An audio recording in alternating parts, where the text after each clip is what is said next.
vrai que c'est une préoccupation pour le département, mais au niveau de nos habitants, c'est pas encore, je pense, assez clair dans leur esprit l'importance d'avoir un environnement de bonne qualité pour avoir une vie de meilleure qualité également. Et donc vous êtes présidente d'Eden 62. C'est quoi le rôle d'Eden dans le Pas-de-Calais ? Alors le rôle d'Eden dans le Pas-de-Calais, c'est très simple. En fait, chaque département a une mission de protection des espaces naturels sensibles. Le département du Pas-de-Calais a choisi de créer un syndicat mixte qui est vraiment dédié sur cette activité. Donc c'est Eden 62 et trois priorités, trois missions en fait. Aménager les espaces naturels sensibles, protéger la biodiversité et éduquer les habitants. Donc aménager les espaces naturels, vous avez des exemples par exemple ? Oui, bien sûr. L'an dernier, on a fait un projet multisite sur les terris qui appartiennent au département. Et donc, pour exemple, on a réaménagé complètement le terri à part du côté de Ruy à Icourt, où on a refait complètement l'escalier, puisqu'en fait, l'idée, c'est que ces espaces sensibles ne soient pas sous cloche. Pour gagner la bataille de la biodiversité, il faut qu'il y ait énormément de combattants. Et pour avoir des combattants, on doit convaincre la population de l'intérêt de ces espaces. Et donc, comment faire pour les convaincre ? Il faut leur montrer que leur fréquentation est indispensable et il faut vraiment qu'on puisse mettre en place les meilleures structures d'accueil pour qu'on ait un maximum d'habitants qui viennent se ressourcer sur ces espaces. Et par exemple, au terri à part, je pense qu'on aura doublé la fréquentation cette année.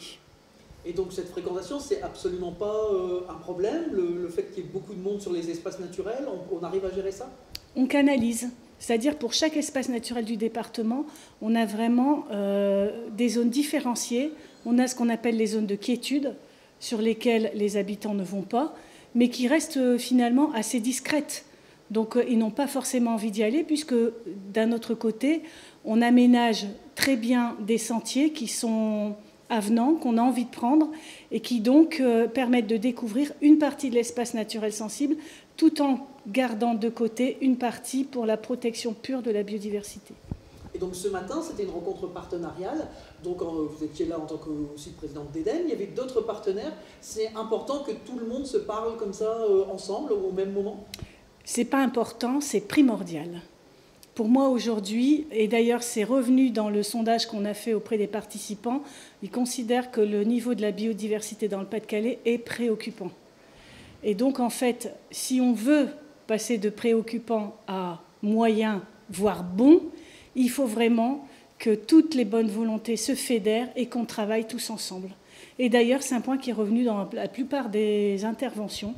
Les intervenants ont parlé de collaboration, de cohérence et vraiment quelque chose qui soit non pas descendant, mais qui aille dans tous les sens.